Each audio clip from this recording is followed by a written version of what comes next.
Call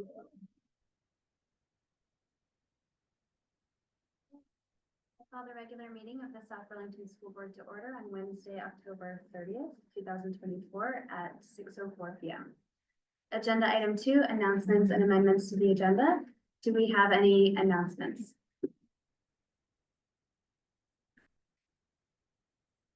All right, I would like to propose some amendments. I'd like to change item 7 from school board candidate interviews to discussion regarding board vacancy. And strike item B from executive session, discussion of school board applicants. We don't need to do that. And strike item 11, appoint a new school board member. Because we wanted to do that. I just want to add, we just need to consider the timing of the community feedback session since it conflicts with the election, and I just never thought of that. Sure. Do you want to add that in like to the finance committee update? That would be fine, sure. Okay. Anything else? Okay. Agenda item 3, comments from the public.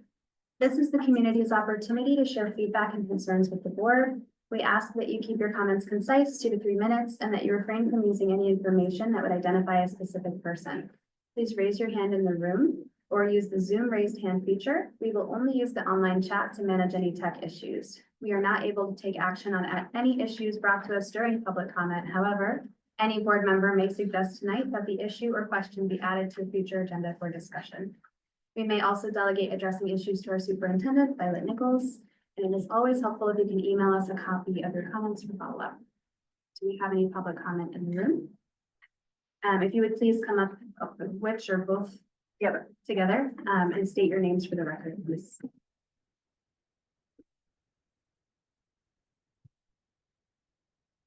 I'm Kate Nostel. I'm Rebecca Meyer. So we are here regarding the resumption of charging for classroom spaces. It affects a group that we work with, students in the school who go to an after-school program. I think for me, it feels like it's going to become inequitable. So students who can afford to pay for space are going to be able to use space, and students who can't are not going to have those opportunities. And I think if there is a need to resume fees, if there could be a transition period or a runway so that it's not immediately starting to pay the full fee, and or looking more closely at more of a differential for charitable and nonprofit organizations from what the profitable organizations pay. Yeah, so a little backstory. Last year, my daughter, who's in 5th grade at Orchard, wanted something to do after school. There's not a lot of clubs at Orchard School. There actually, I don't think there were any at the time. So Rebecca and I decided to start a Girl Scout troop.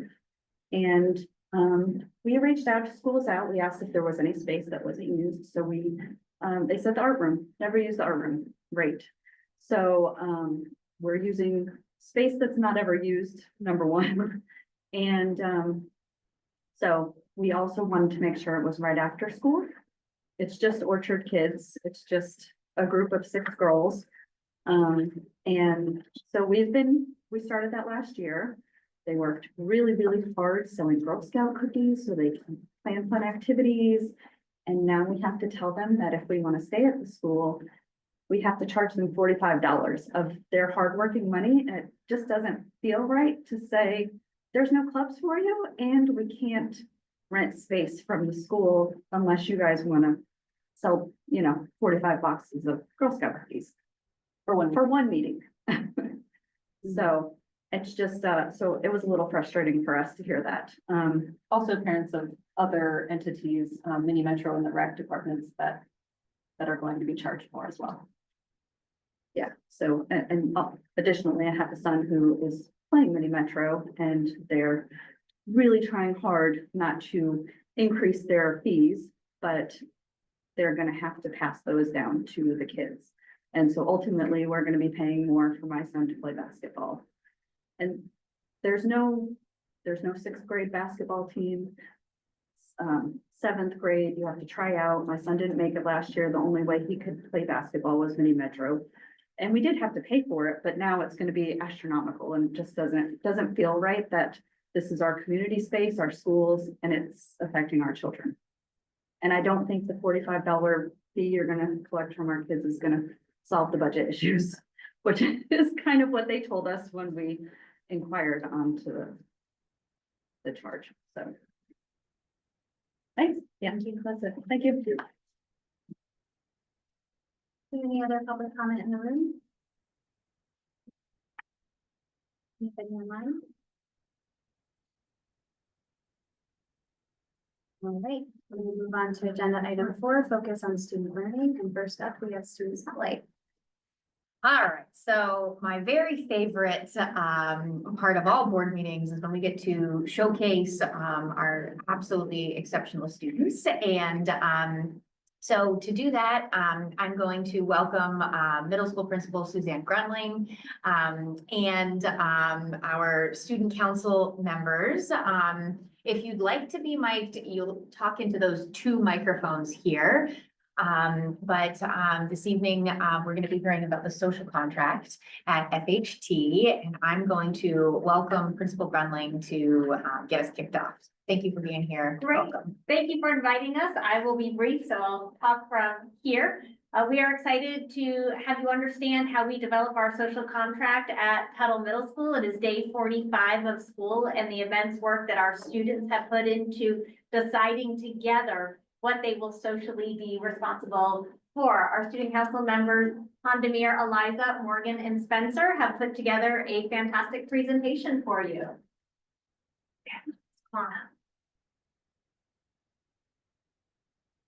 So this is our social contract rollout 2024 to 2025 by your student council.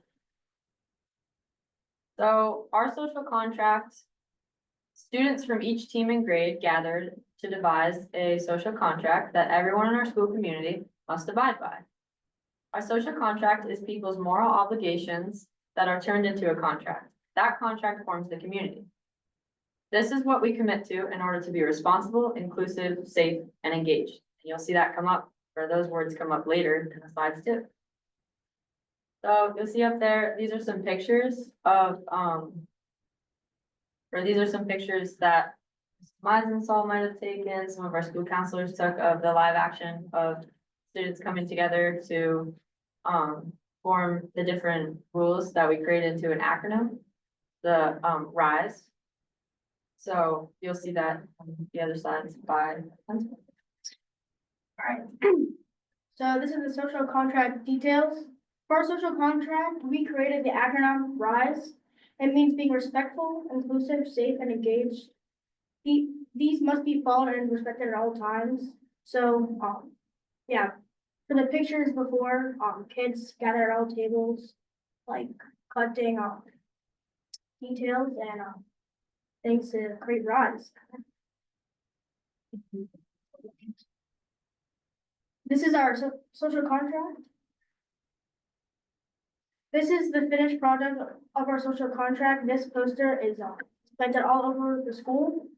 In the next slide, you will see the way we displayed it to the school. We showed it through the slides and teacher advisory and let the students talk about it and what it means to them. So on the board, we have our teacher advisory slides, which we have every morning. These ones, usually teams do them separately, so I know that like Why Not and Dorset House will never have the same slides unless it's for something like this where it's a whole school activity.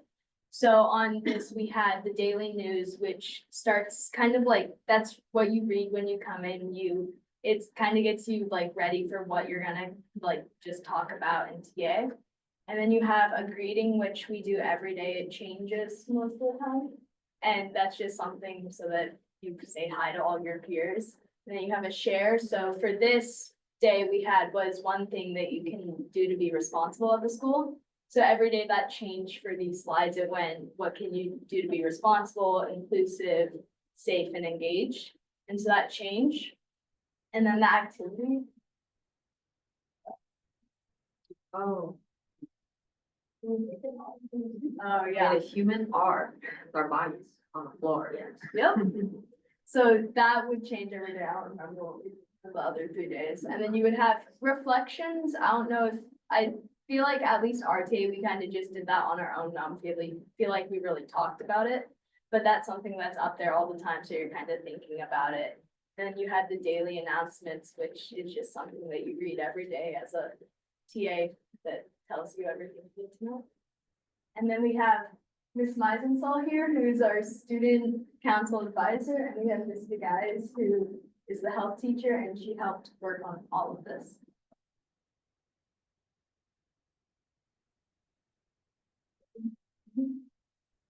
Okay, thank you. There we are. Yep. Any questions or comments? Yes, very impressive.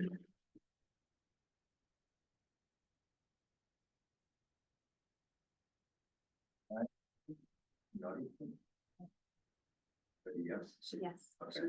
So does the contract change every year, or is it put in place and that'll be used throughout? It changes every year, so I know last year we had something different. So each year, we have a fresh group of students that come in. So we think it's very important to implement their ideas and their views of what our community and school should, have to follow. And so every year, because of the new sixth graders coming in, we choose to refresh it so that we can have new ideas and new people that are included. Thank you.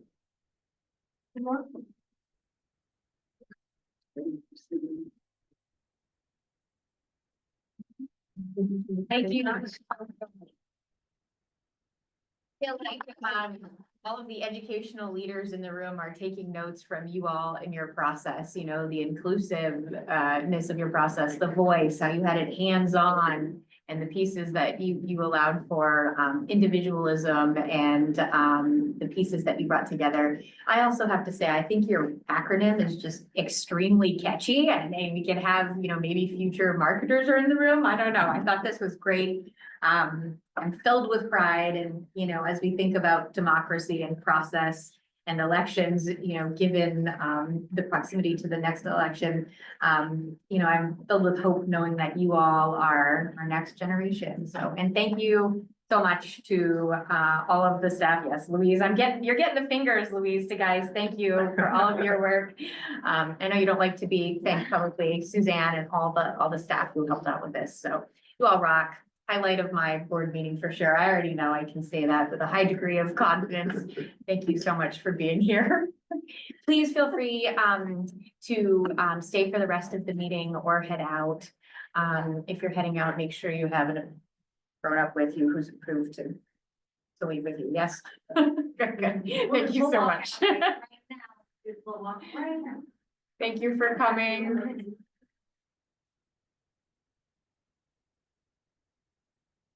That's really awesome.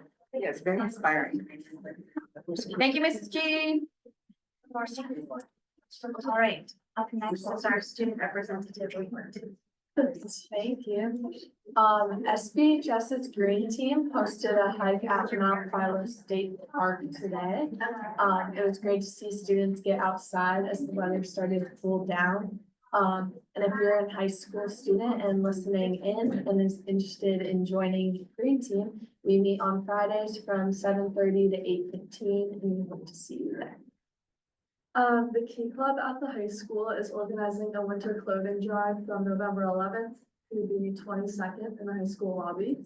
Items such as gently used winter hats, boots, gloves, snow pants, and other winter clothing items are welcome, and students can bring them in and drop them in their grade designated bin. And then the grade with the most items donated is gonna have advisory parties. That's a good question on the age ranges, or is this for high school students specifically? Yeah, so I'm in Key Club and we're thinking of just doing it in the high school, but we also totally reach out to elementary schools or Okay, the middle school. so if we're bringing in like boots, thinking Yeah, they can be sizes for all any ages. size. Okay, Yeah. great. Yeah, Great. November 27th, is that what you said? November 22nd. Okay, 26th. Yeah. Okay, I knew I had It's a that. one-day drive. It's over those 2 weeks, the 11th and 27th. Okay. We'd also like to remind all families that there's no school on election day, next Tuesday, the 5th of November, for all students. 18-year-old students, go out and vote if you can. The end of the first academic quarter is tomorrow at the high school, so this means that all students who are taking a PE class or a different quarter-long class should look out for a schedule change, and then also all their students should just check in, make sure their grades are looking good because they are finalists tomorrow. And this week, Rick Marcotte Central School had a celebration for the unveiling of their new street of Detilio Drive. If you tuned in a couple months ago, those students presented their process of deciding the street name to the school board, and we're so proud of their accomplishment. It was awesome. Yeah, totally. That's all I have. Love to look at the news too, because Sue DiTilio did a very rare interview with NBC. I held her hand. She is not someone who enjoys the spotlight, being the humble person she is. And she was great. So if anyone has seen that, share it my way, because I haven't seen it yet, but it was really awesome. That's all I have for you. Thank you. Okay. Up next is our agenda items. First, we have mental health of our youth with Mr. Patrick Leduc. At this time, I would like to invite Mr. Leduc to present to the board on the findings of a recent inquiry his organization conducted about the mental health of our youth in our community. Mr. Leduc, welcome. Thank you for having me. I appreciate it. We've allotted time to hear directly from you, and then at the end, we have some time for board members to ask questions, some discussion with you about your presentation. Sounds great. Thank you. And kudos to the youth that just presented to you. That did an amazing job. A lot of future role models there, if not role models already. So I am going to set myself up so I can share my screen. Is that correct? I think we've got your slides too. If you run into technical challenges, we're happy to assist. I appreciate that. Let me see if we can get this rolling. Beautiful. So again, thank you for having me. I really appreciate it on behalf of the other members of the Faith Influence Leaders Organization. We really appreciate the opportunity to talk with all of you. We recently met with the city council, and we've had a couple of meetings which we'll talk about today. I want to start with just explaining who we are, just so you know who is presenting to you. Then we'll go through a couple of the indicators that we think are really important indicators about what's going on with our young people.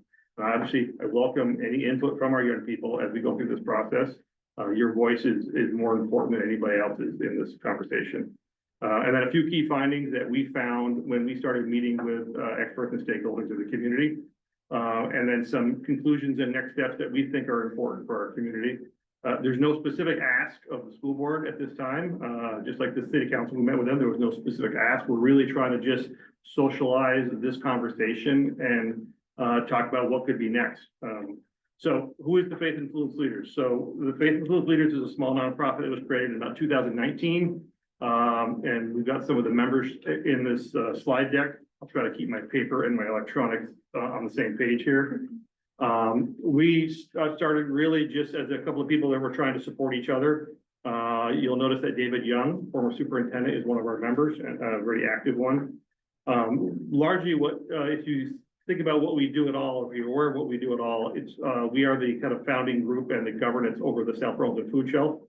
And that really just came out of an acknowledgement that there was a food insecurity problem in South Burlington. And for whatever reason, privilege or whatever you'd like to define it as, a lot of us were unaware of that. And so what we decided that if we are going to call ourselves Faith Influence Leaders, which are really people that have a faith, we don't really designate which faith, and we don't try to evangelize our faith. We just try to live our faith the way we are and consider ourselves leaders in some ways. When you find out that there is a problem, the only option is to take action of some kind. And so we decided to take action, and we spent a lot of time getting smart about what was happening with food insecurity and food scarcity in South Burlington. We talked to a lot of people to understand that. And then we really invited the community to join us in helping to solve that problem. Not systemically, because we still have people that are hungry, and that's not ideal. but at least getting food on the table so that they can nourish themselves and nourish their families. And we had a great outpouring of community members. We still have a tremendous number of community members that volunteer every single week at our food shelf, and we have a great number of people that we provide support financially, a great number of people that supply food to our food shelf every single week. It's just been a beautiful kind of outpouring of neighbor helping neighbor. So what's happened really in a lot of ways is that work has been so kind of adopted by the community that as our nonprofit board continues to expand, we see ourselves in a governance role, which is a great place to be to help make sure the wheels on the cart don't fall off, but also is a lighter lift than actually running the day to day. So we said, well, if we're going to, so the question is what's next?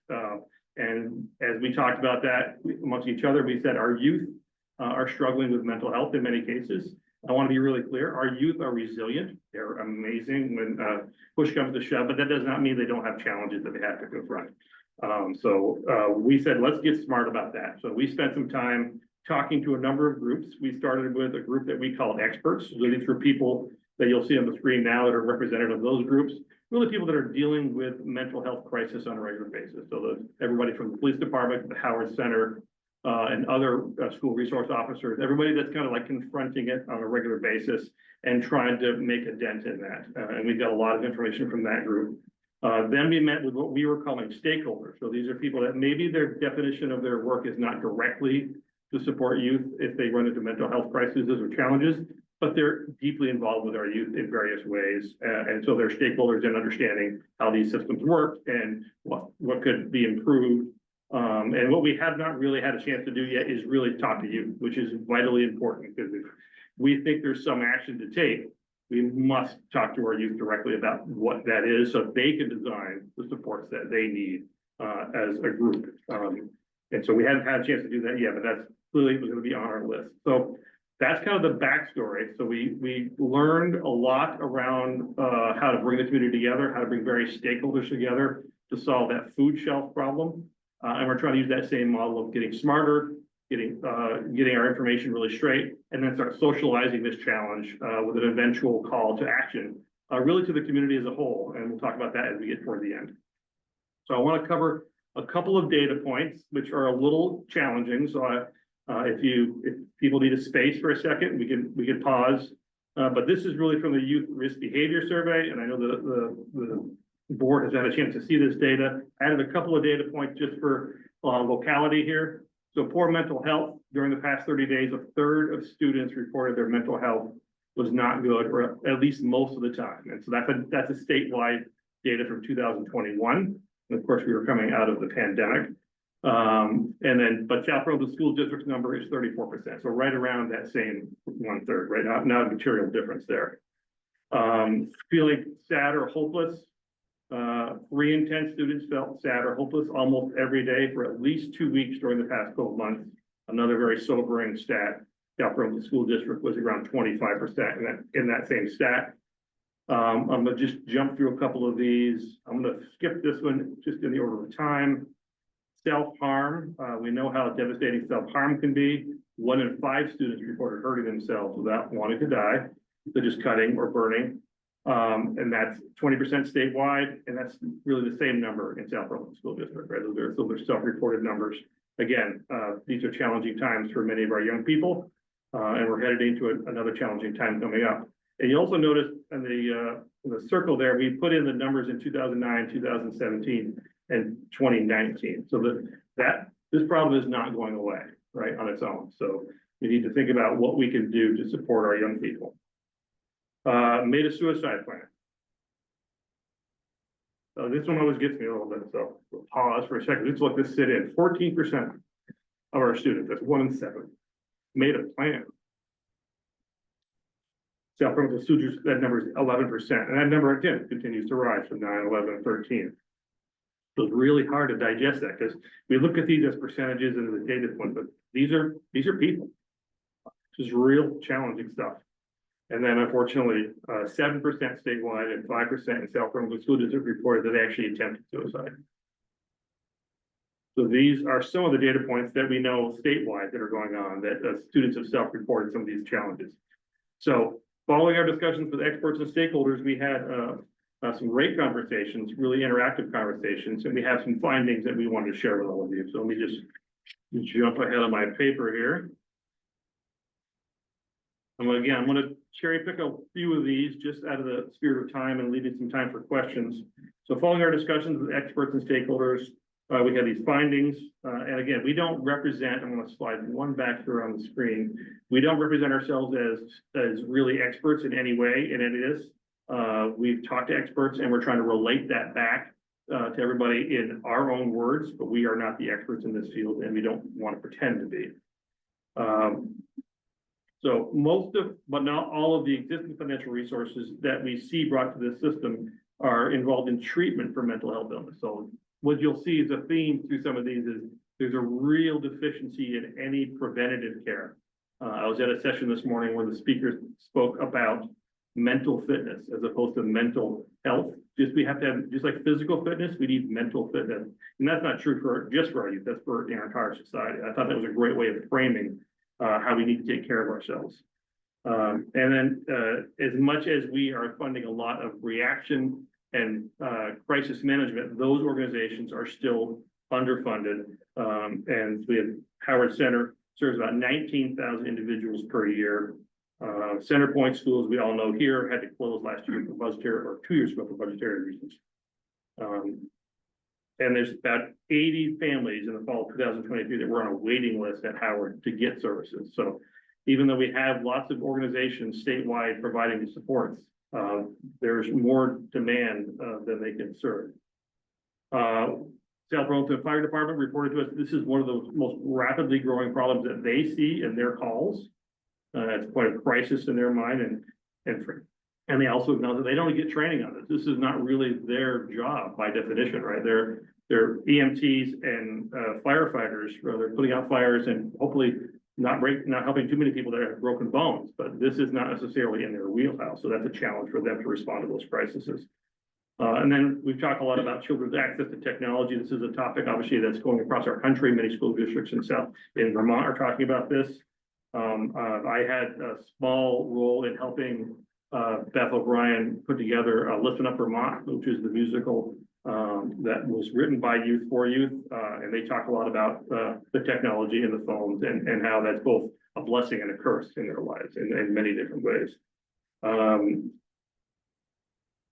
Touch on this one, so the neglect and abuse in the house. The thing we keep hearing is that youth who are struggling, right? You may see them in the school district. We may see them in other places, but they're usually coming, not university, but they're usually coming from households that are struggling. That's something we keep hearing from experts. And then we talked to people at the emergency room that were serving students in crisis or young people in crisis. Some of them as young as 7 and 8 year olds coming in crisis. And it's just hard to understand how we can kind of, as a society, get to the point where that's what's happening with our young people.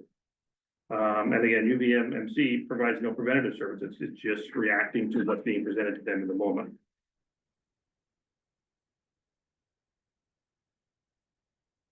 Service providers are getting calls from families regarding younger children, they report. We heard consistently the school systems are doing as good a support as they can for this, but there's a feeling of overwhelmness in that case sometimes as well. You all know more than I do about that. And then the services need to extend beyond 9 to 5. A lot of these services are only available during certain times, especially as you can imagine within the school system, which makes perfect sense. Less in the specific mental health crisis, but more of the kind of general society. We heard it from multiple people that there seems to be an increase in the haves and the have-nots, which is troubling. But what's more troubling, people kind of spent some time chewing on this, is that there seems to be this kind of apathy that it is getting wider. That the haves are, in theory, not caring as much as they used to, that there are other people that are in crisis. And again, I don't want to judge anybody, but that's just some of the dialogue that we heard through these conversations with experts and stakeholders and others. And there's an affordability crisis, which I'm sure all of you are aware of. And we've heard a little bit about things like this in some of the reporting out, but little things like, getting into sports really early. If there's a cost reason why you can't, really hard to get into soccer later if you didn't start really early, right? So then you become isolated a little bit and alone. And so those create other dynamics which spur some other crisis moments that may come up. So And then we had a conversation with the community. We invited the community as a whole to join us, and we were going to share what we learned. And we took some more learnings out of that community conversation. One thing we heard in that conversation was that for Black and brown young people, talking about mental health is taboo. And they need examples of people that look like them, that they can relate to, that model that behavior, so they can feel comfortable being a little bit vulnerable, saying, I don't feel good today. I want to talk to somebody. Lack of places to go came up in that community conversation for a lot of students. If they are not involved in one of the extracurricular activities that the school comes to offer, and then maybe they're in a house that has two parents that are trying to work double job. Happened, my phone is talking to me. You know, where do they go? And is that a good place? Is it a safe place? Are there other people there that shouldn't be interacting with them? All kinds of things. And then I think the SB mentoring program is closed. And so that's another set of caring adults that are just not available to our youth. So those are our findings. Just checking my time. So the conclusions that we came up with. And so there's, again, you probably saw this coming. So the current demand for services goes well beyond our existing resources. So the conclusion that we came to as our group and some of these community conversations is that we have to look at the opportunities to advocate for more funding for these. And that could be local, that could be at the state level, that could be at the national level. How do we bring resources to bear to advocate for increased funding? That said, there's almost all the existing services are focused on treatment as opposed to preventative care. So we need to find ways to increase funding for or start funding for preventative services. That's one that we think is really important. And one of the things that we internally kind of think about as it relates to what's preventative is creating spaces and people that are a safe place and a productive place for young people to be at. So there are models in other places on drug addiction where there's people have quality places to go to and spend time with outside of school. And an action that we are spending a lot of time really thinking about and really socializing is a community-driven youth drop-in center. And you can call it whatever you want, drop-in center, a youth space. We envision it as a place that is kind of co-designed by our youth so that they feel like it's their space, they own it, they kind of run with it and design it the way they'd like it to have it with the supports they think they want. We don't think we're not envisioning a place where it's for the kids that are having challenges. It's just for our youth. When it's outside of school, on the weekends in the summer, it's their space. They take care of each other to some degree. And we have some caring adults there, but they're also providing supports and making it a safe place. That's something that we think is really viable for us as a community. And that's the thing that we are probably thinking that we want to have the call to action for our community to come together for.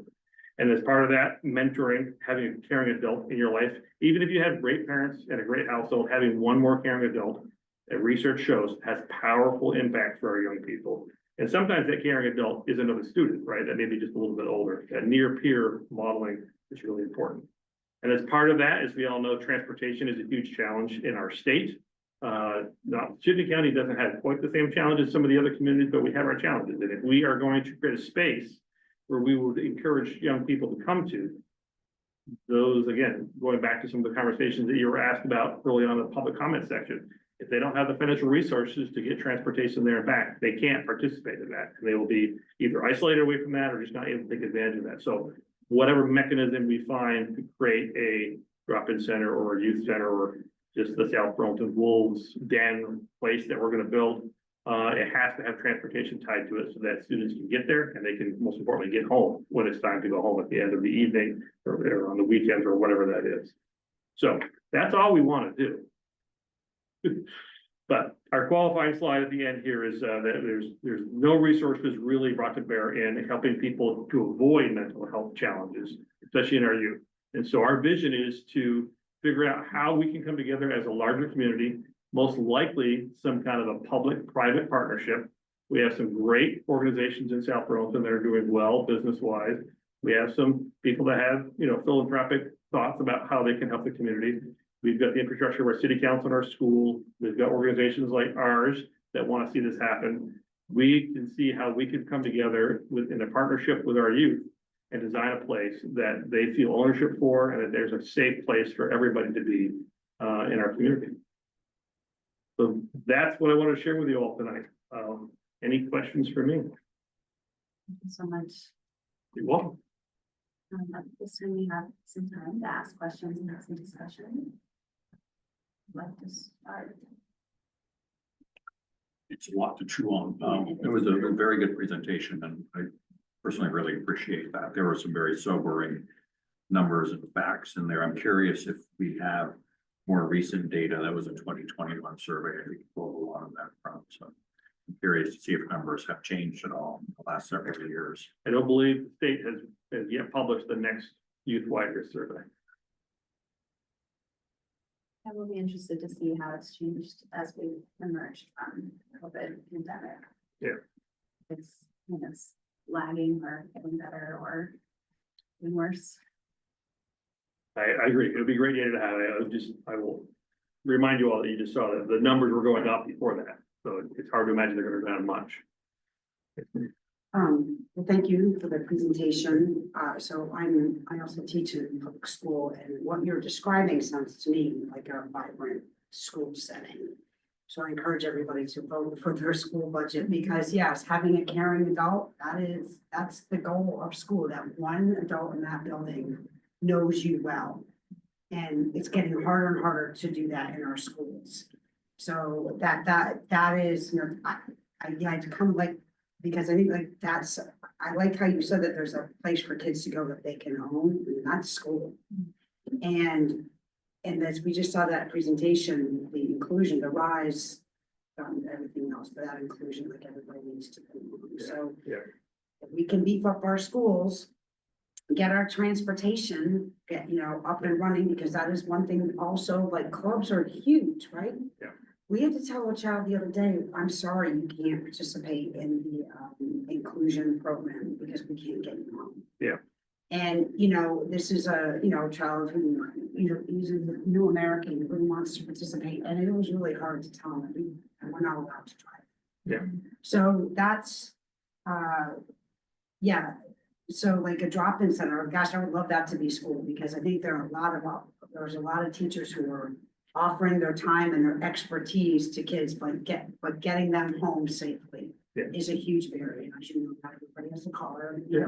So, anyway. Yeah, I think we've envisioned that if we could make something like this a reality, we would want it as close to the middle schools and high schools as possible. We've also talked about, something close to the elementary schools, as we know that those are a little more dispersed.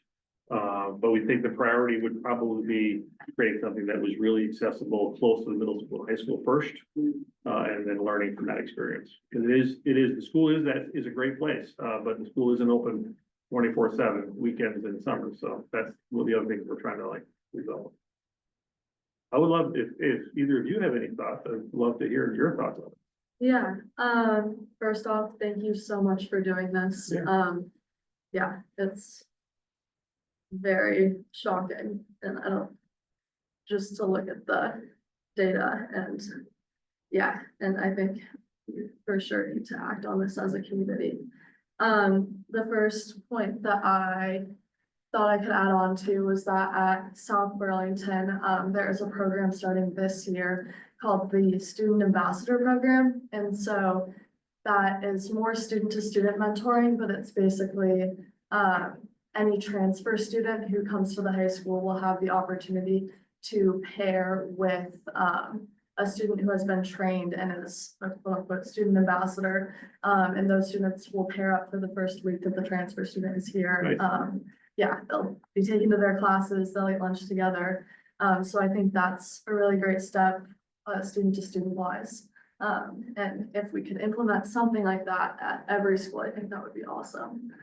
And then I think I spoke with you maybe last year at a meeting with Monica. Yes, you did.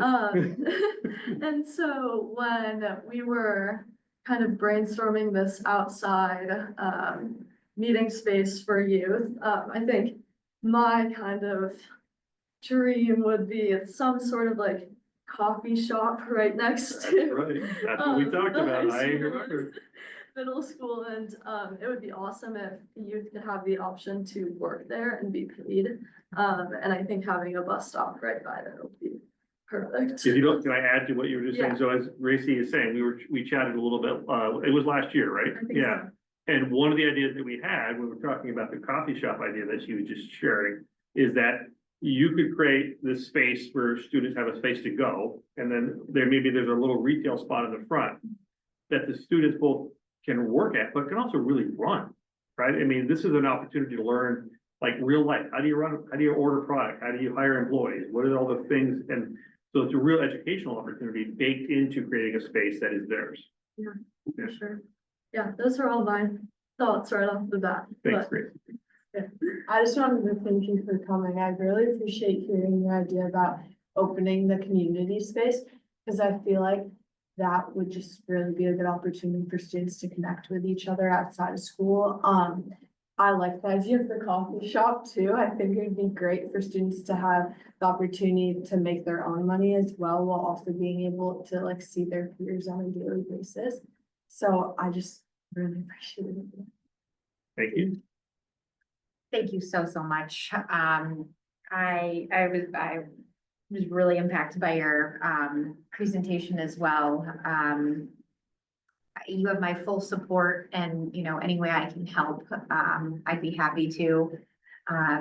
You know, when you were talking about preventive mental health supports being, really something that don't exist, I think that's something that is incredibly needed. And, you know, we go to the dentist for cleanings, right? We give universal instruction to students, and yet that, we have nothing in our systems that provide any sort of mental supports. I mean, from a school level, I think, you know, we're really trying with guidance classes or, you know, the development of our social emotional learning curriculum, Yeah. right? Yeah. But as you mentioned, you know, the firefighters are grappling with supporting mental health crises. So are we as school employees, right? And I think with many mental health supports evaporating or just statewide not being funded, schools don't have the choice to say, no, we won't support this. We are here to support all of our kids and the whole child. And so we as educators are oftentimes triaging situations that we are supporting without any sort of formal medical training, but it's just love, right? And I see a great need for mental health supports in our schools. We've started budget conversations, and the conversations we've had with all of our principals are around choosing between mental health supports and academic supports. And as an educational institution, one of the biggest in the state, we're picking mental health supports, social emotional learning supports over academic supports. Yeah. Because if our students are not able, you know, to be in our schools first, right? Like that's Yeah. the first step. So we're, I have a lot of concern about how to move forward with funding youth center. I think it's a great idea. We just don't have the funding, and I don't know where it's going to come from, but that your group is trying to engage in partnerships and fundraising, I think is really wonderful. I'm happy to help in any way I can. We have a significant body of data that is current, and I think that funding is the greatest challenge here, and I also see, you know, not just our youth, but I see our adults and our staff more impacted now, right? Like we're looking at budget expenses as we craft our fiscal year 26 budget, and our disability for staff, our FMLAs, our staff supports, and those that are directly connected to mental health are dramatically rising costs the last few years. So appreciate your time on this, and happy to consult, support any way I can. Appreciate that. And let me just say, I acknowledge the challenges, not just South Burlington School has, but every school in our state's having budget wise, right? And so I don't think our vision is that we would be looking for funding from the school district to help run this. I think we'd be looking for like that partnership in talking to people, having data, in socializing this so that we can move this forward is really the ask that we would probably be having from the school district. I think just to be clear, our goal is, again, we're not going to become mental health experts. That's not who we are. How do we create spaces so that those numbers that we saw in those early slides are dramatically smaller, right?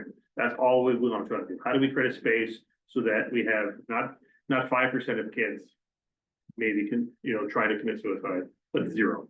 How do we get that 11% of kids that are thinking about it to 2?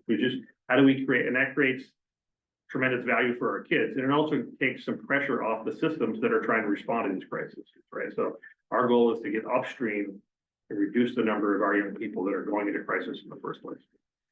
I gotta tell you, Gracie's coffee shop idea is a gold mine because the number of teachers, I mean, I would go there every day. If you put a coffee shop between the high school and middle school, it would be well supported.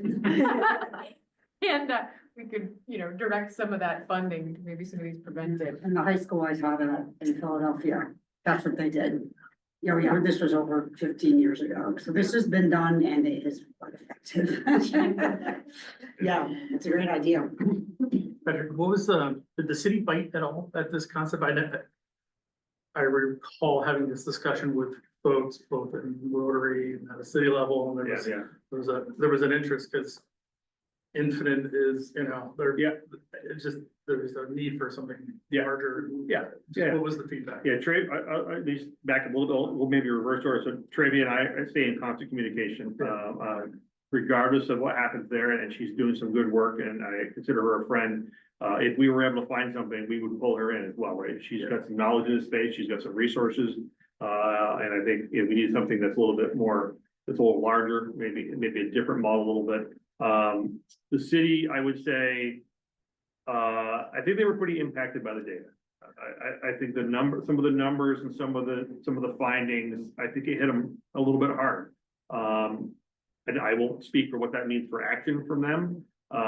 But it was a pretty meaningful conversation, I would say. I took that away. I think our next steps are really kind of reading these rooms, right? Like, so what did I take away from the city council? What am I taking away from here? I'm gonna try to be meeting with a couple of other groups that are on that kind of private side now and seeing how many people I'm counting how many heads are nodding, right? Okay. And then if we say, okay, we've got enough people that are nodding up and down, let's get some movers and shakers in a room and say, we've probably got, enough of the community saying we should do something. So let's start something. Let's get it rolling. Because we had a similar dynamic, and this is much more complicated than opening a food shelf, right? I mean, and again, I should mention the Rotary. The Rotary has been very engaged with us in this conversation as well. As you know, they were tremendous supports for the food shelf. They just donated that brand new electric van, which is amazing. And in this conversation, when we told them this is our next action, they were like, you keep us in the loop. We want to be involved with this. This is important. So I think we're starting to slowly just get more and more kind of movers and shakers going, this is something. Let's figure out how to do this. And then we'll have that large call to the community. And this one will no doubt be a capital campaign of some kind. We've talked to a couple of organizations that already exist that kind of oversee these types of operations already, that have said, if you can get all that stuff out of the way, we'd be happy to come in and help guide the operation of it because we know how to do that. So I think we're starting to get things lined up. We get enough people nodding up and down. We'll see where this takes us. Chris, the city council has appropriated funds to Infinite Youth Center some really significant funds. So I think, the appetite has been there. I don't know if they're continuing to do that annually. Not anymore. Yeah, that's exactly. So it's just, when you see the number, when you see the numbers, like, isn't it always almost underreported? Like whatever that number is probably a little bigger because folks are. Yeah, I mean, I wouldn't, again, because like I'm not a mental health, I'm not a research, but these are self-reported numbers. So I think, you have to kind of say, okay, they're hopefully being honest. But yeah, I mean, am I gonna fill out, like, there's a bunch of other questions, right? And these, like, are you taking drugs? How many kids there are saying no?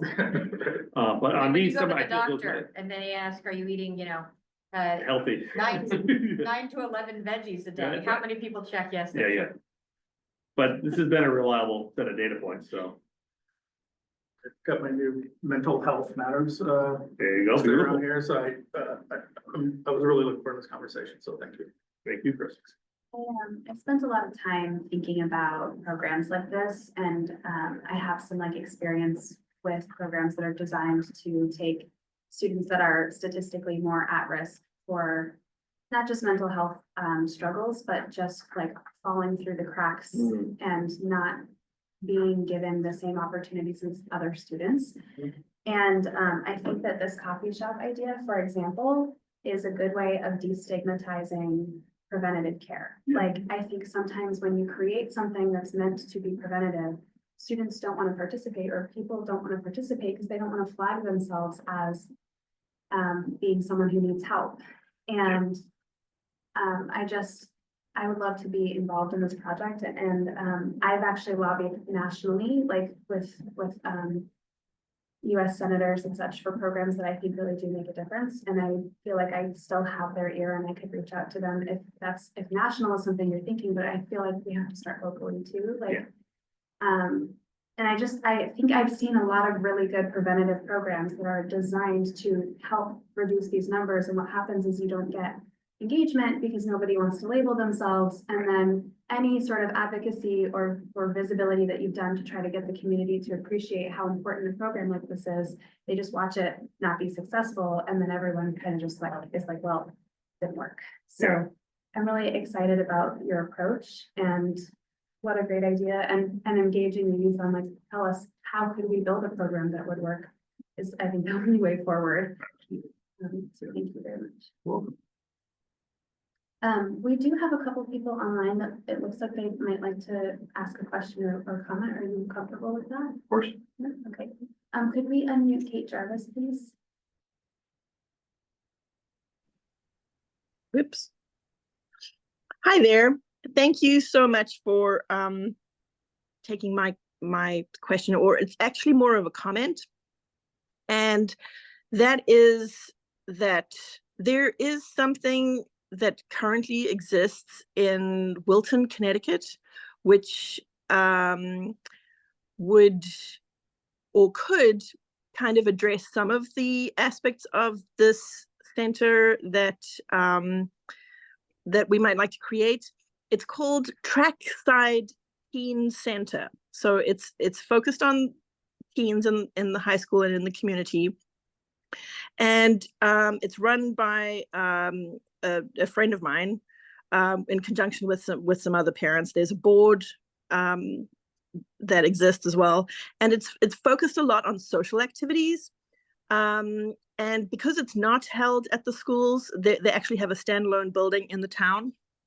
You know, they have events at weekends and during the summer holidays. They take kids, you know, on camps and excursions.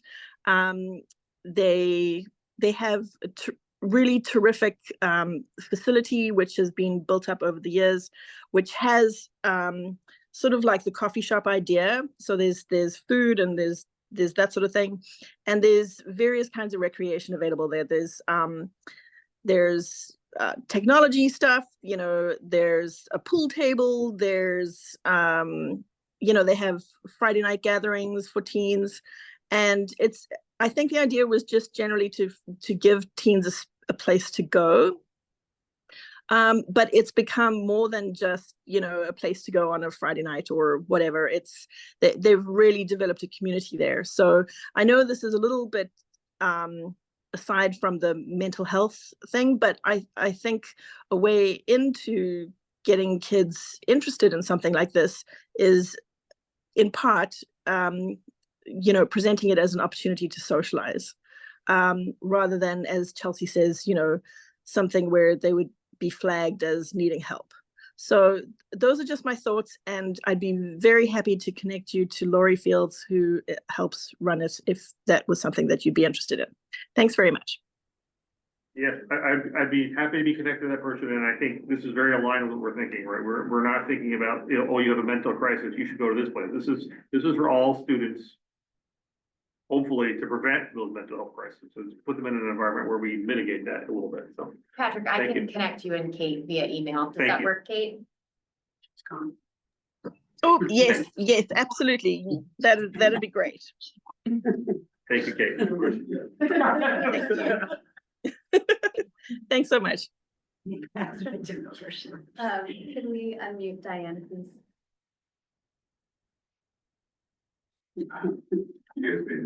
Sorry, I had to unmute. Hi, Patrick. Diane here. And thank you, school board, for inviting Patrick in for this conversation. I think it's so important, and it's encouraging and hopeful that our community wants to dialogue about this. And I really just wanted to share that I heard in a meeting that today that the 2023 Youth Risk Behavior Survey data will be coming out soon. I didn't hear a specific date, but it will be released soon. So, we can all have a chance to take a look at that data. So, thank you. Thank you, Diane. Diane is also a former school board member, for those that don't know that name. Right here at South Burlington.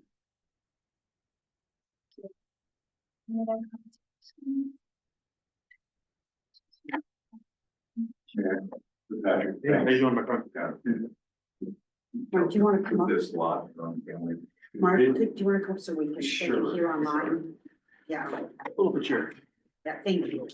Mark Gable, community member and parent of a child who dealt with a lot of mental issues. And so, we see it. And along the preventative side, what I wanted to mention was that there's several things that used to happen at high school pre-COVID that don't happen any longer. One of them that I keep pounding on is the Flying Ryan program, which is a great preventative measure. And I've been told by John Painter that that was going to be reintroduced this year, but I haven't heard anything about it. And then the other one is the UVM ropes course. I was talking to John Abbott, who used to run that program for UVM. Yeah, I used to work over there myself, and I believe it was freshman students. Mr. Burke could tell you, because I was on a ropes course with him when this was going on, went there as a team building. And it's a great group element, and what a great opportunity for prevention. Yeah. And that has fallen through the cracks, no fault of South Burlington, the fault of UVM. And during the conversation I was having with John today, which is about him becoming a bus driver. We veered off and said there's got to be a way to get that place up and running again. Because if there was ever a place, ever a time in our history that there was a need for that, it's now. The impact that you can have on young lives in an afternoon in the woods is incredible. So, so those would be the two things that I would appreciate that. And I'd also like to talk to. Yeah, that's right. Great, thank you. Thank you. And I'll just add, because it feels like we're winding down, just, in my day job, I do a lot of work kind of indirectly with youth across the state of Vermont. And I want to just recap that our youth are amazingly resilient. And we're also, there's like the dynamic with our youth of today that are different than other generations. We see this as it relates to their career searches. Our young people care much more about mission. They care about respect. They care about, the organization they work for cares for them. And so those types of attributes for our youth don't exist just they exist in their day-to-day lives. And so that's why I'm so insistent that if we can get some legs on this and we have youth involved, they care so deeply about each other. And there's competitions and there's cliques and all that, but in their core, they care deeply about each other. So having them involved in this is gonna just make it wildly successful, I think. So I'll leave that as my parting statement. Thank you very much for your time. Thank you.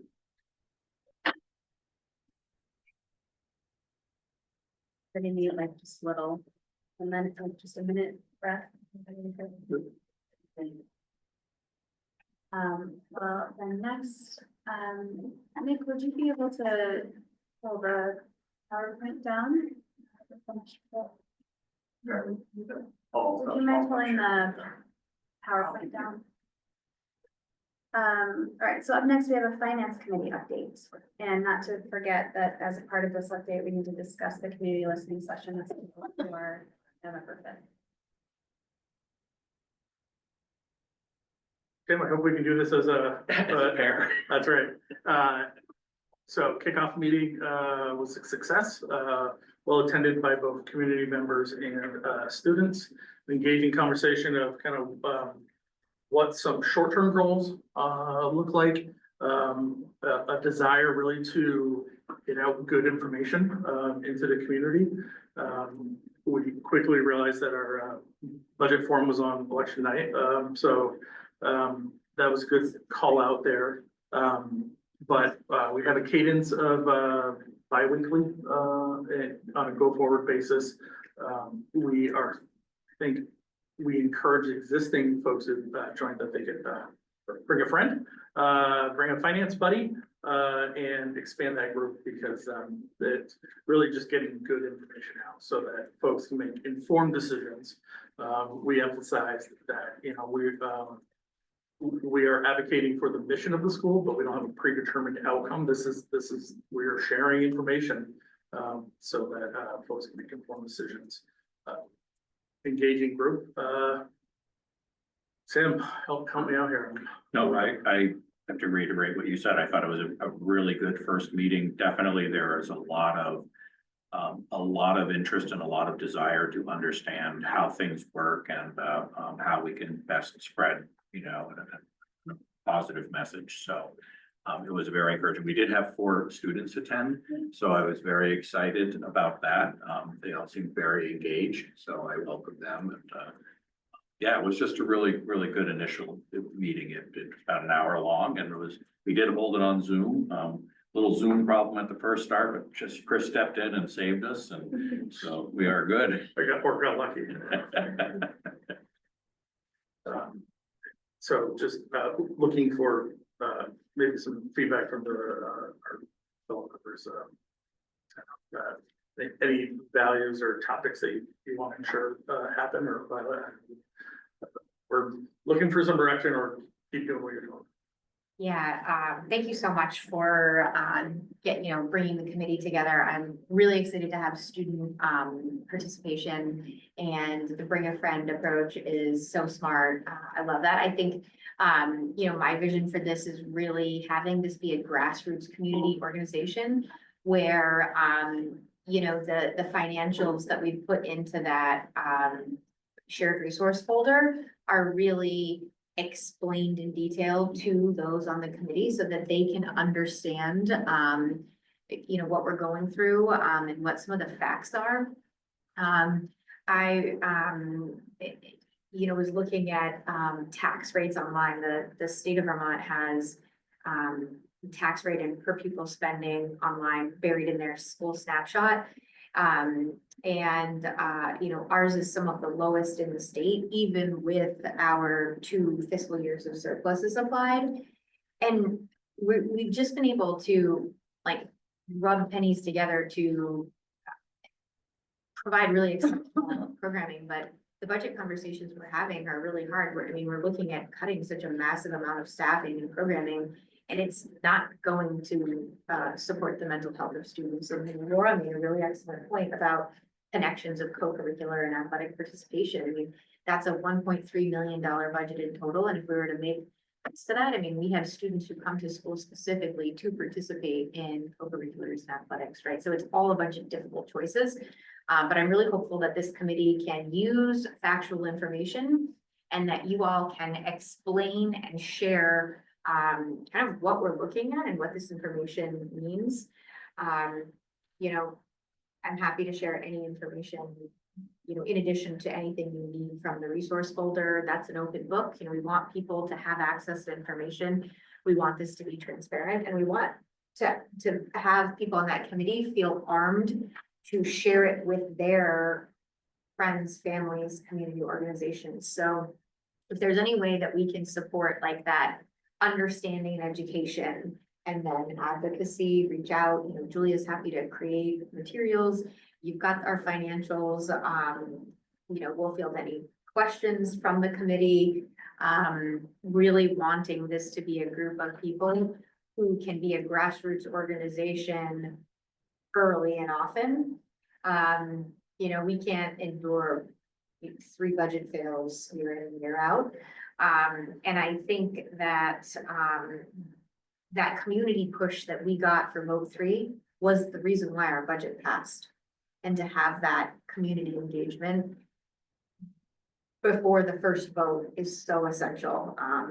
So yeah, I think it's the education pieces and the advocacy pieces are my hopes.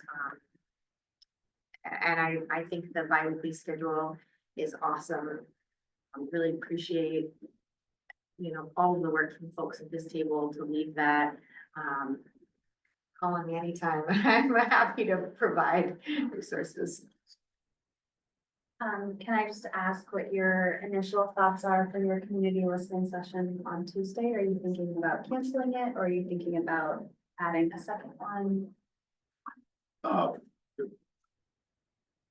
It's the Tuesday, right? Yeah, I don't think we can, I think we would need to cancel it that evening. I think there's just a lot going on and I think people are gonna be pretty distracted. So I think we would get minimal, if any, participation. Eyes will be elsewhere. Eyes will be elsewhere, so perhaps we push it out to the following week. If that's appropriate, and that gives us time to get the message out and I'm not, already yeah, so you're thinking the 12th? the 12th, if there's no conflict. Cause I can make a front porch forum. Yep. Do you want a calendar post or a calendar and post, keeping in mind that we only have 2 free posts per month, but if it's important.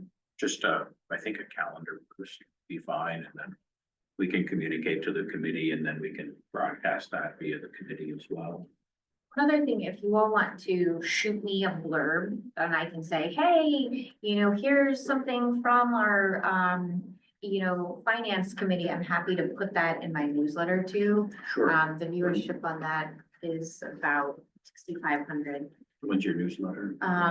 So bi-weekly, so not tomorrow, but the Thursday after that, so November 7th. That'd be right before. So the timing is pretty Sure, I good can for that. send you. Yeah, okay, And great. Do you want this called a community budget forum, community budget listening session? What Finance, did we have it titled? I don't remember. Sure. I don't know. I'm also curious I if can you look that need me to put anything out to state that it's been canceled. I don't remember what we did to let the community know about it, other than discuss it in open session. I have it on the, sorry, Chris, I'm gonna interrupt you. I was pulling up our timeline for budget preparation that we have on our website. I'm gonna update this. We have it on there. Should I just change it to the 12th on this? Yes. What is it specifically called? So we called it Community Budget Forum Okay. here, and we had it 6 to 7:30, hosted by the Finance Committee in person at 577 Dorset. We also had it offered as virtual. We do need to just check to make sure that we're able to staffing wise to offer that virtually. We'll follow up with you on that one. One of you email me, just to confirm the place, the time, and whether or not you have a virtual option, because those are all things that I would put into the calendar posting. Sure. It would be my intention to post this about a week before so that people see it, unless you want it sooner than that. No, that's fine. So we're planning on holding it here, right? So Is that where you want it to be? I think it would make Okay. sense. I think people are used to coming here. I just need to see if I can, staff this. So I will, follow up with you on that. Can you just keep copying me on that stuff and so that I know whether or not you have a virtual component? Yep. Would you still host it even if you don't have a virtual component? Do we need a staff person? Like, can I just bring the, like, I don't know, something to show us how, like, we can probably manage. In the library, I Yeah, have to put my plane with a laptop, that is amazing. Yeah, the only issue there is we have to be out by 6:45. That's So they, true. Not to be so always happy to host here, however, like, we have to pay folks to be here, right? So, if you were to utilize the library, it would be, savings for the district. okay, let me touch base with you tomorrow and then Okay. we can get right at it. So you wanna just let me know where you Yes. land on that for location? All right. So I will, I'm just gonna put time and location TBD.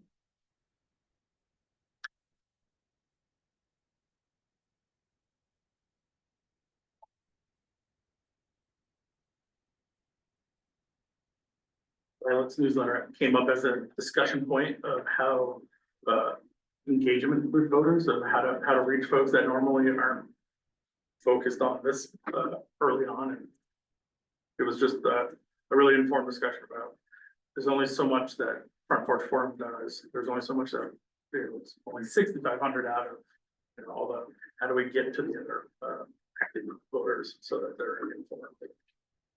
it's a current problem, right? Like, it's just. But I would love, so to me, part of that, trying to answer that is this committee. Yes. Right, and their community connections and their friends and family, and I'm really hopeful that this committee can help spread the word about facts and information with a broader variety of our constituents, our community members.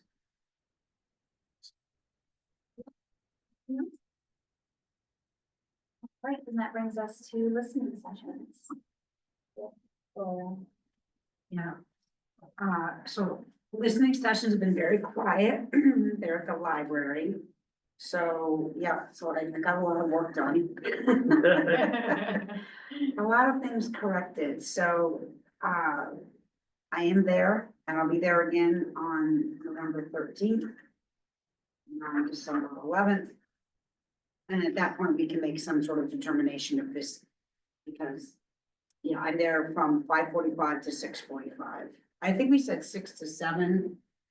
But but if because they do ask you to start wrapping it up around 6:45, so I mean, obviously if something's there, I'm not gonna say, well, time's up, no, I mean, but still, they do start asking to be.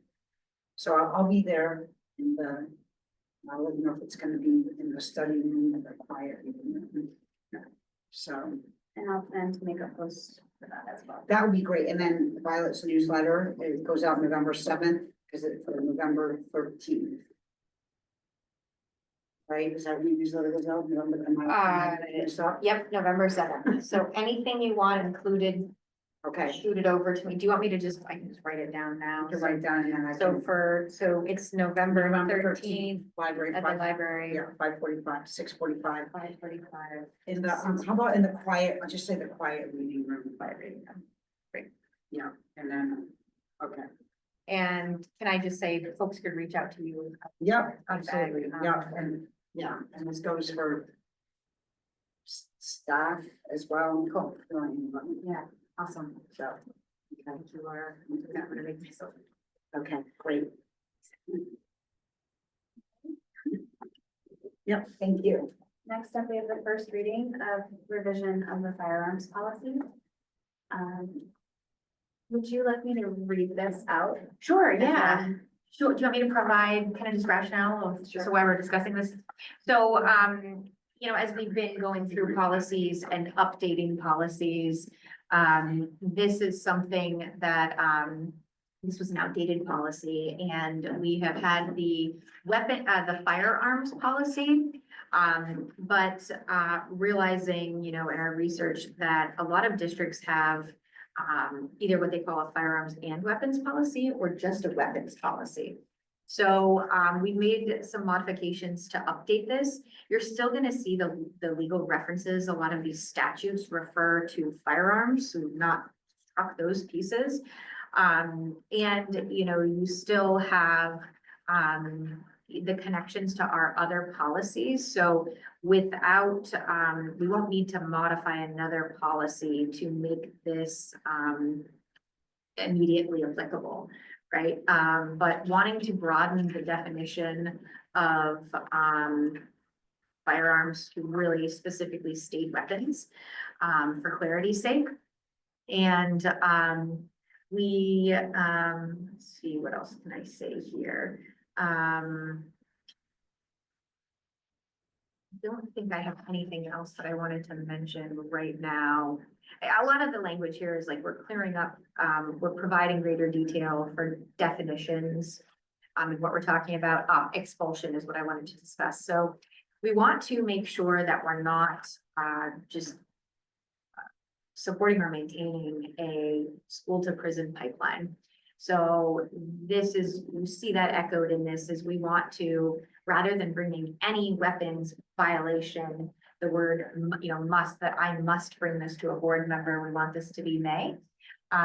There are, we also want to account for situations such as, say we have, this is a complete hypothetical, this is not an actual situation. Say we have an elementary student who accidentally brings a pocket knife to school, right? Like, I don't want to have to come to the board and say, hey, we need an immediate weapons hearing, right?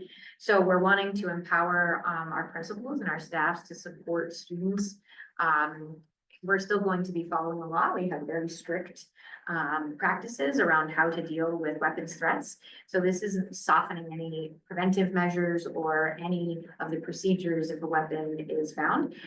But what it does do is say that it provides reasonable interpretation so that I don't have to bring something, you as board members don't have to have weapons hearings when they're not necessary. Again, we still work closely with law enforcement and families and students and following practices that are required by law. Many of those outlined in Act 29, for instance, but very clearly in our legal references, the statutes you see here as well. So with that, I'll do. I was gonna say, we have Such a nice story time job. with Tim, as I call it. Yeah. And just for clarification, we'll read it this one time when we review it next time. That's We right. don't need to read it. That's correct. Okay, it's Yeah. just, all right, South Burlington School District Policy F8, Firearms and Weapons Policy. It is the policy of the South Burlington School District that weapons of any type are prohibited from all South Burlington School District schools, properties, activities, or events. The use or possession of weapons of any type will not be tolerated by South Burlington School District schools. It is the policy of South Burlington School District to comply with all federal and state laws concerning the prohibition of weapons and firearms on school property, including the Federal Gun-Free School Act of 1994 and the equivalent Vermont Statute 16 VSA Section 1166, requiring school districts to provide for the possible expulsion of students who bring a firearm to school. It is also the intent of the board to comply with Vermont Statute 13 VSA Section 4004, prohibiting the possession of all dangerous or deadly weapons, replicas or facsimiles of any dangerous or deadly weapon at school or on school grounds. For purposes of this policy, the terms firearm and to school shall have the same meaning as found in 18 USC Section 921. Additionally, the term weapon shall include the definition provided in 13 VSA Section 4016, as further defined by the board. It is further the intent of the board to maintain a student discipline system consistent with the requirements of the Federal Individuals with Disabilities Education Act, Section 504 of the Rehabilitation Act and the Vermont State Board of Education rules. Definitions. For the purposes of this policy, the terms weapon, firearm, school, and expel shall have the following meanings. Weapon, as defined in 13 VSA Section 4016, means any firearm, knife, fighting instrument, or other weapon-like device, instrument, material, or substance, whether animate or inanimate, which in the manner it is used or is intended to be used, is known to be capable of producing death or serious bodily injury. Examples of such weapons include knives, clubs, brass knuckles, or nunchucks. Weapon also includes any reasonable facsimile, reproduction, or replica of the above. Firearm and destructive devices, as defined in Section 921 of Title 18 of the United States Code and 13 VSA Section 4016 means any weapon, whether loaded or unloaded, which will or is designed to or may readily be converted to expel a projectile by the action of an explosive. The frame or receiver of any weapon described above. Any firearm, muffler, or firearm silencer, any explosive, incendiary, or poison gas, bomb, grenade, rocket having a propellant charge of more than 4 ounces, missile having an explosive or incendiary charge of more than 1/4 ounce, mine or similar device, any weapon which will or which may be readily converted to expel a projectile by the action of an explosive or other propellant, and which has any barrel with a bore of more than 1/2 inch in diameter. A weapon shall also include any combination of parts, either designed or intended for use in converting any device into any destructive device, bomb, or firearm. Any reasonable facsimile or pre-production of a firearm. School means any setting that is under the control and supervision of the school district. It includes school grounds, facilities, and school-sponsored events, whether held on or off of school grounds, and vehicles used to transport students to and from schools or school activities. Expelled or long-term suspended shall mean the termination of educational services to a student for greater than a 10-day period. At the discretion of the board, an expelled student may be afforded limited educational services at a site other than the school during the period of expulsion under this policy. Sanctions. Any student who brings a firearm or weapon to school or who possesses a firearm or weapon at school may be brought by the superintendent to the school board for an expulsion hearing. A student found by the school board after a hearing to have brought a firearm or weapon to school shall be expelled for at least 1 calendar year.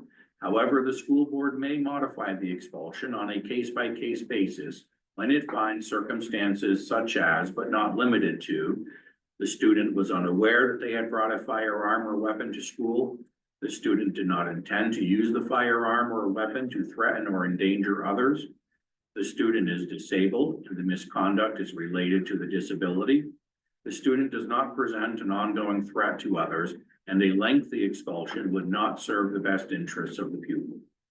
At the discretion of the school board and administration, an expelled student may be afforded limited educational services at a site other than the school during the period of expulsion under this policy. Policy implementation.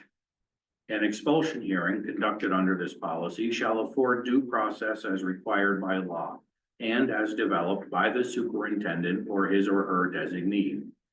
The superintendent shall refer to appropriate law enforcement agency any student who brings a firearm or weapon to a school as defined above. In addition, any student who brings a firearm to school, the superintendent shall refer to a law enforcement agency and a report may be made to the Vermont Department of Children and Families as necessary.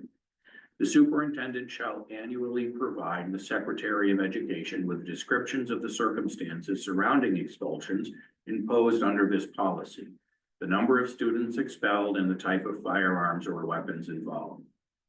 I won't read through the legal references. Any questions, comments, changes from the board? The only, as I read through this, it was very clear. Under sanctions, we have any student who brings a firearm or weapon to school or who possesses a firearm or weapon at school may be brought by the superintendent to the school board. So should we, I'm just wondering, so is it the sole prerogative of the board to expel? And if it is, then I wonder if we just want to include some sort of precursor statement that says something to the effect that it is the purview of the superintendent or designee to determine sanctions up to but excluding expulsion. So we read a number of these that have been updated recently. So as in another way of saying prepared by the same lawyer and fact check, that language isn't in any of these. So I would advise against adding additional color there or language when not needed. You know, we know that in policies and in, contractual language, the absence of language is often provides more latitude. I can tell you that I did change the word, in this section, the word shall to may. That was the intentional revision that we made there, and that was the verbiage that we saw in Essex Westwards, for instance, right? Which was just updated by legal. So I know that is, it's been vetted. A lot of this has been vetted by legal. I'm happy to, discuss that. It only came to mind. I just was curious if it is the sole purview of the board to expel. It's not. Doesn't fall to you. Right. Is that something you can decide to do, or is that?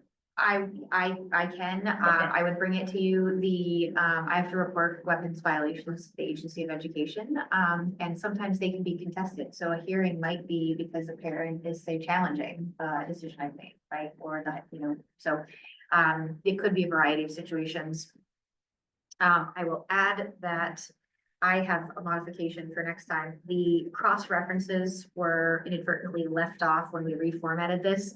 Below the legal references should read cross references, search and seizure, and student conduct and discipline. Those were the policies that I was referencing. And I said that this updated version still jives with those policies and wouldn't require updates to those. So we'll add that back on. Those were they're in our current firearms policy. So sorry, these were left off. So the only other comment I have, or really question, is clarification. In several instances, there's reference to an expelled student may be afforded limited educational services at a site other than the school. Does site, can we interpret that as home? So if there's remote education offered, the home is considered an alternate site? Or a site? Could be, Okay. there could be homeschooling opportunities which are regulated by that agency of education. I read site and I immediately think, okay, another educational institution. It could be. Which would be fine. I just want to make sure that if the decision is, hey, they're gonna do remote learning from home, that's considered a site under this policy. Homes are considered a. Site, okay, great. That was all I had. Good questions. Thanks, Tom. Any other questions or comments? Oh, reasonable changes. I was just thinking like, was weapons less restrictive than cell phones now? Also. So no cell phone policy has been good because the first you provided a report. Yeah,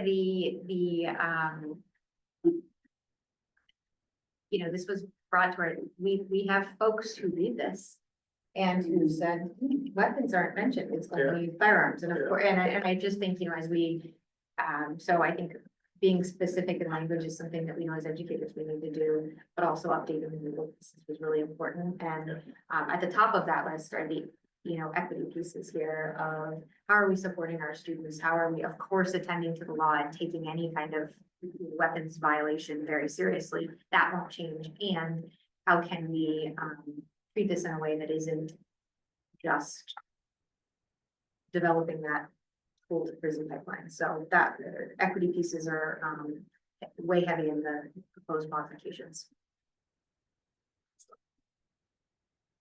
Thank you. All right, so I'm gonna add the cross references for that second meeting. I pulled up the draft and put those on. So without Delina, you're gonna see more of me doing these things on the documents right away. And I assume if we have simple copy edits, I can send those to you. Yeah. External. Yep, please I would, yeah. just email me I don't want those. to waste any time. Yep, just email them to me directly. Thank you. That concludes our discussion items.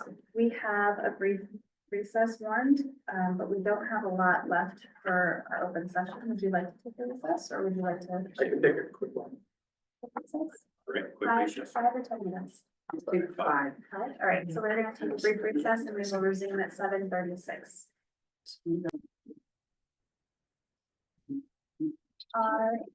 So next, we're gonna discuss agenda item 7, school board, discussion regarding school board, vacancy.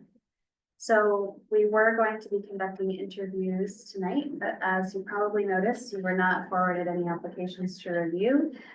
We had 0 applicants for the school board seat. I checked in with our legal attorney about what we are legally obligated to do, and we've already done our due diligence by the charter. We had to notify the community of the opening, provide a reasonable amount of time, to be 30 days for people to apply, and then we would have had to decide if we wanted to fill the seat. So now at this time, our options are, we could repeat the process we already did. We could appoint someone, or we could just leave the seat vacant. And you don't necessarily have to make a decision about what we want to do tonight, but now is like a time to discuss. So I bring it to you all to help me decide, help us decide what we should do. I do understand, I think it's probably a very challenging time for anyone in the community to step up to join the board with the budget season that we're about to face, but. No, thank you. What's our quorum? How does this impact our quorum? Yeah, so our quorum is still 3, and let me explain. So even if there's 2 of us of a 4-person board, that's not enough to win a vote, essentially. That would be a it's not, a majority is 51%, and that would be 50%. So in terms of the finance committee, like you and Tim are still perfectly fine to meet. We do have 2 big negotiations that we're opening, or have begun, and we have a big budget season ahead of us. So, you know, I'm really in favor of adding someone to the team, but obviously we can't just make somebody join the school board, so. you guys think? I mean, I don't know anybody who. I mean, is there somebody that wants to appoint somebody would have to want to do it? Yeah, I don't personally know anyone who wants to do it, but. You know, No, but I didn't do any outreach either. I did a little bit. Where is it? I approached one person and they said they didn't want to do it, but if we didn't have anyone, they would do it, but they did not want to do negotiations. And I, okay. So. What do you think, Tim? I would like to see the seat filled. I think 5 is always, you know, better than 4, right? Especially coming into the season. Again, I haven't put out any feelers, but I anticipated at least a few applicants coming in. Kind of surprised there weren't any. Well, we'll leave it open, right? Can we just leave it open? I would say just leave it open to see if, because yes, I would agree. So why don't we set a new application deadline? Because I don't want any issues with like one person applies and we end it there and. Yep. Right, I so see what let's, you mean, yeah. let's reset the application deadline. Just thinking about timeline, so I think I absolutely agree, I think filling this spot is really important. Obviously, that it's not appropriate for me to put fillers out. I would offer, that we look at the November 20th board meeting for possible interviews. You know, leaves us about 20 days. We would need to close, so if we were shooting for that, and you all can decide whatever date, the 6th is 1 week from today, right? So that's our next board meeting. And then it would be 2 weeks to the 20th, so 3 weeks from today exactly. And that would put us at, if the applications closed on, say, Friday at noon, we could send them all to you all to review with the board packet so that you all could have well, that's actually not enough time maybe we'd have to let folks know. So, Well, do we have to do another full 30 days? We've already done that by the charter. Do we have to? Because here's what I'm thinking. Maybe there were a pool of people who thought, I might do it, but I'll let someone else go. And if the community hears nobody applied, then perhaps more people will say, okay, I'm gonna go ahead and do it. So I'm just saying, like, we have opportunities to kind of advertise, and if we had the application deadline be the 15th, I do feel like that's enough time. Does the board agree? I was thinking earlier, we can't put it on for November 6th and just carry it on each agenda. It is convenient. I don't want to carry it for each agenda because I don't want any sort of perception that we stop looking for a candidate when we find the one that we want. Does that make sense? So like, I want it to be fair in the sense that everyone has a new deadline, everyone has the opportunity to apply. In previous board vacancies, we've had to discuss like how many people would we like to interview. I don't think we need to talk about that. We'll interview all of them if they would like to be interviewed and be appointed to the board. I don't love the idea of like every week saying like, join the board and then we get one person. It just doesn't feel fair. That makes sense. I trust your recommendation. I think that makes sense. I was like, we could receive applicants until the 15th, and if we get any, then we interview on the 20th. And then make a decision. If we don't get any applicants by the 15th, then we still have the ability to appoint somebody if somebody comes forward at that point, right? I think that's absolutely a fine approach. That's quite a bit of lead time, and if we don't get any interest, it concerns me in a way because, we have 2 more seats that we're going to try to fill come March. So this is something that perhaps maybe the next OP article could be about, and we start drumming up some some interest in it. I mean, it's the community, right? There's a lot of it, and what better time to get people interested in the school board than budget season, so. Is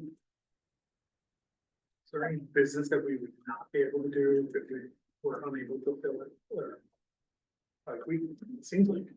It can all be done technically. Yeah, it's just It's an a- immense amount of work. I think right. And I also, my understanding is that a majority is, if it's a split vote 2-2, then it goes with the ayes, not the nays. The yeas, not the nays. But I can. Okay, so at our 11:20 meeting, we'll hold board candidate interviews. We'll have an executive session where we discuss the applicants. We'll hopefully appoint a new board member on the 20th. We'll put out information so that people know the vacancy is still a thing, and apps close Friday, 11:15, November 15th at, did we do 12 p.m. last time, or should we keep it consistent? I thought it was 4 or 5 p.m. We did 4, but if we're sending you the board packet, it makes sense for us to just send it all together. So we'll do 12 p.m. We'll use the same rubric that we already compiled and interview questions. So not a whole lot of new work to do, just new days to post. Okay, thank you. Anything else about this topic before we move on? No? Okay. All right. So that brings us to agenda planning. Set the agenda for the November 6th meeting. Draft agenda. Do we want board vacancy on as a discussion item, just as another way to highlight? Yeah, definitely would advise that. Spread the word.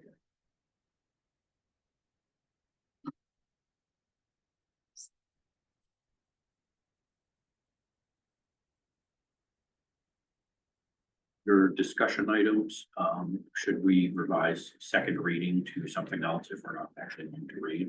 Or is that? I think it's official. Official Yeah, second term reading. for it, Okay. My only other input on this is, I think per the budget timeline slide that I saw, Violet, that you published, there was a reference to reviewing policy 2.5 financial planning. Yes. We're gonna put that on for, it's November 20th. Oh, so that's gonna go on the 20th. Yes. Okay, because it was under the 6th, I think, in your timeline. We, are. Is this what you mean by the timeline? No, in your slide, I Yeah. think, unless I was, Let me that pull blue that. slide with the budget timeline, I think under this, I may be wrong, I think under the 6th, I saw a reference to policy 2.5 financial. You did. We are gonna modify that. Sorry about that. We're gonna change that. I'll update it right now to the 20th. And I will, change that right now. Thank you for bringing that to my attention. We should also strike welcome new school board member. Hopefully we'll do that on the 20th. Do you have the edited version of right now? Okay, without the line, I'm trying to move these changes so we can, and I'm editing. I'm this taking time. notes, though. I can give them to you or change them itself. Yeah, you got access to that. All right, so I modified the timeline to add review 2.5. Am I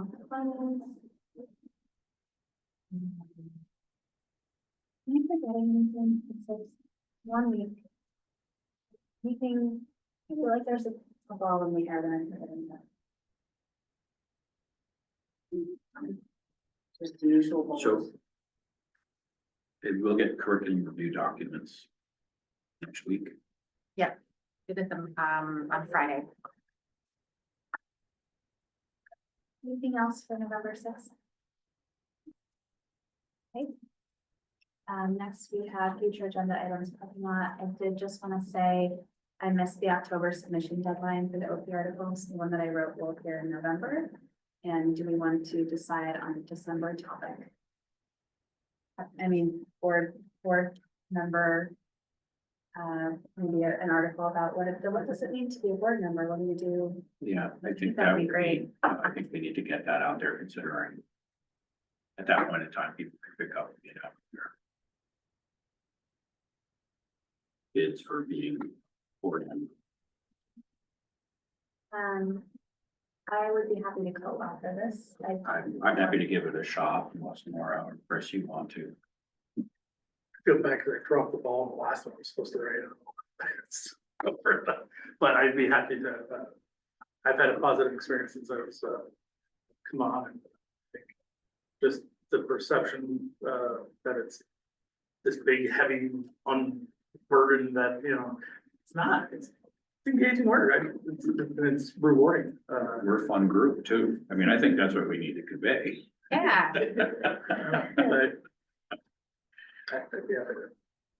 I'm happy to draft an initial round and then send it to folks to appropriate to send to. Yeah, I'm actually just wondering, is there any way that we could just all write an article about this together, like all have input? Yeah. I think we need to be careful. We can't have like an editable doc because that's an open meeting law violation, but maybe what we could do is you could all write, the word count's supposed to be 800. So each of you could write 200 words and then send them to me and I could try to find a way to add my own 200 words and edit it. And then like try to encompass what everyone says. Maybe we have it in the style that it's like commentary on what it means to be a board member from each current board member. Yeah, that's a great idea. And that reduces my need to edit it. I'll just like put it together. When do you want this? So this will be for December, so we have quite a bit of time. Okay. I will follow up via email about when the deadline will be for this. Okay. But maybe it could also be a little bit about like what you get out of being a board member.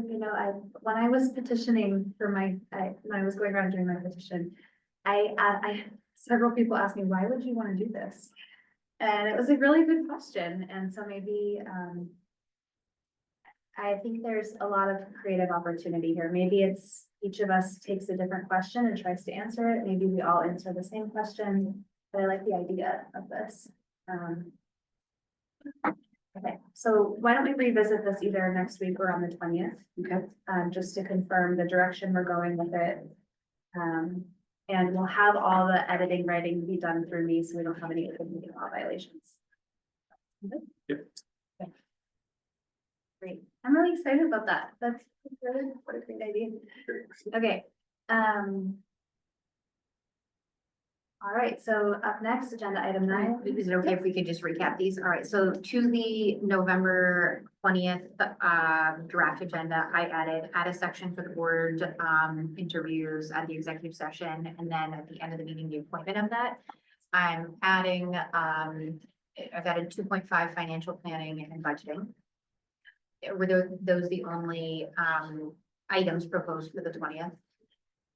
Yeah, could you also if you're already in the editable doc, in the, it already has OPR. Is that the 6th, the 20th? This is the 20th. Okay. And I also put it in for the 6th. I have OP articles. I have removed welcoming the new school board member. And we've got, those were the only modifications, is that right? Actually, can I pose a question? We've been utilizing our 2 posts on Front Porch Forum, where I've been posting updates, trying to tell the community a week in advance we're having a meeting. These are topics that I think would be very interesting to the community. That way they have a chance to consider coming and sharing their thoughts, emailing the board. Would we want to change the format so that perhaps one of the 2 postings is an update about the work we're going to be doing for the month? And the other one could be whatever we're planning to post in the OP, like another way to boost whatever writing we've done, share it with the community as like a discussion.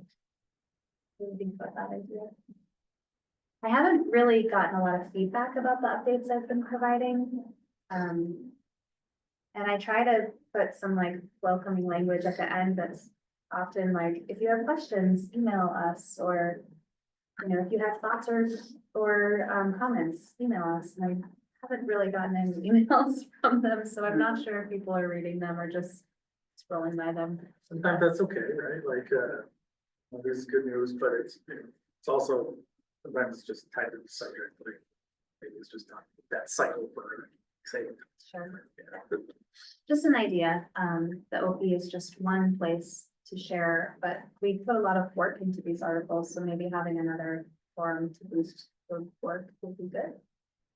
Something to consider, maybe something we could look at for a format for December. Yeah, sure. If that's, Yes. okay. I'm just gonna make a quick note of that before we move on to our next agenda item. While we're using that time, could I, maybe for a future agenda, item, just hearing the feedback at the beginning from public comment about the fees at the buildings, and it's more of an operational kind of topic, but that ties into the treatment of community policy. How do we respond to that kind of stuff? Like, is someone from the school district going to call? I asked if I heard from another community member over the weekend on the exact same topic. Yeah, I'm happy to follow up on that, and I can send information to the board. So, the long and the short is, so all school districts are, property of the public. We all, have, the states has statutory, well, their parameters on spending, so we have to charge for facilities usage. We have some of the very lowest, charges in Chittenden County. Six Westers are quite, different than ours. We have not raised those fees in quite some time. However, the cost of paying employees to open doors, lock doors, the cleaning fees of our custodial staff have all increased. We've increased them ever so slightly this year. Again, we're some of the very lowest in Chittenden County. I'm happy to send you that facilities information. We have to charge all groups the same amount. There was quite a bit of discussion about this last year, and in order to, you know, practice non-discriminatory practices, we're unable to modify, but we have to offer the same rate for everyone renting it. So we have made a slight update of those charges this year. Happy to share any of that information with you.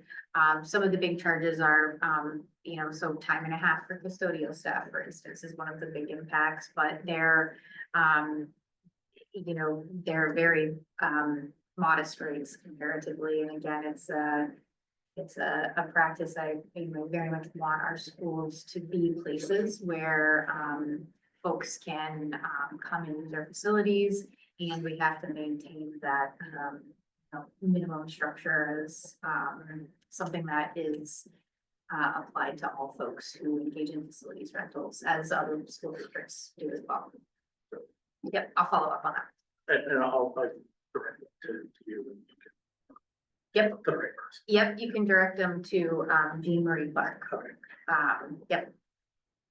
So I will share information with you all. All right, anything else?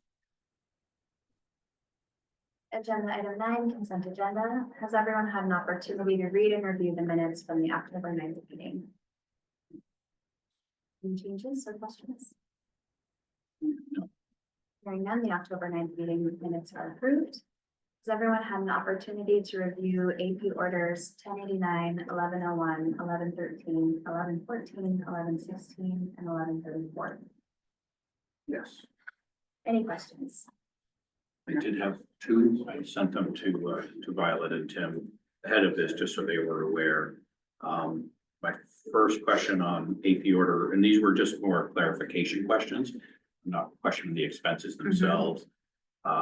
So in AP order 1114, I just noticed a lot of athletic equipment was all categorized under program supplies. I'm just wondering if co-curricular costs are categorized differently, or how that works, because as we Yeah, I'm just wondering how you roll up co-curricular expenses. Is that going to be a different category than program supplies, or how does that work? Yep, great question. So the chart of accounts is a split between athletics and non-athletics, which is co-curricular supplies.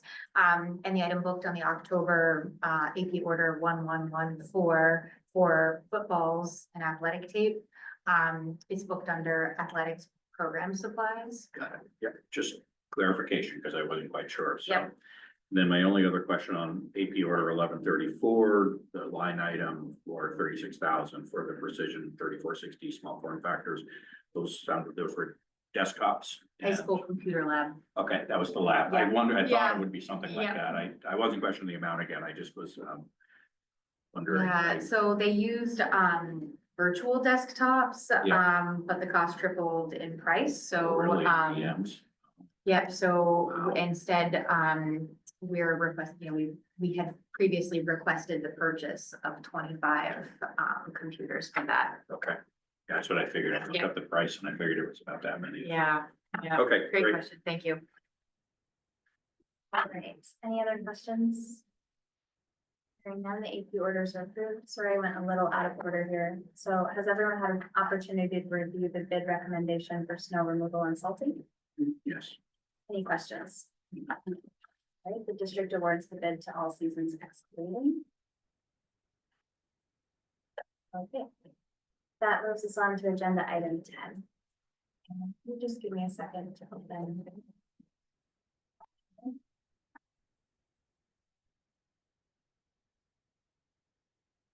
And get better at putting my executive session notes done right in the moment. Can only prep them so much. Okay. Do I have a motion to enter into executive session under one VSA section 313A1 for the purpose of discussing labor negotiations and premature public knowledge would put the district at a clear disadvantage? Smooths. Second. Laura seconds. Do I have any discussion? All in favor signify by saying aye. Aye. Aye. The motion passes unanimously. Chris, Laura, Violet, Tim Warren, Joe McNeil, attorney, and myself will be entering into executive session, and we will not return to open session to adjourn the regular session. Thank you.